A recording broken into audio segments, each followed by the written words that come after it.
எம்ஜிஆர் மேலே ரொம்ப மரியாதை கடைசி வரைக்கும் வச்சுருந்தார். அவர் இவர் மேலே அப்படி வச்சுருந்தாராங்கிறது ஒரு சந்தேகம்தான். பிரியம் வச்சுருந்தார். எப்போ வச்சுருந்தாருன்னா முதலமைச்சர் ஆனோன்னு வச்சார். அதுக்கப்புறம் இடையிலலாம் நிறைய ட்ரபிள் தான் இருந்துச்சு.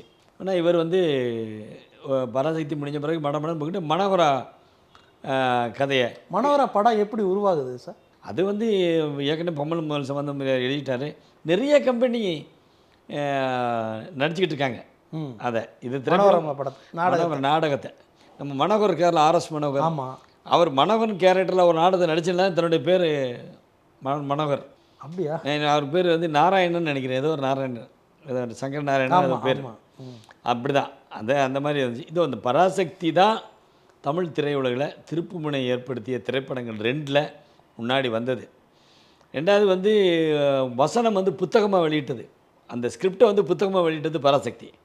அப்புறம் எல்பி ரெக்கார்டு வசனங்கள் பூரா.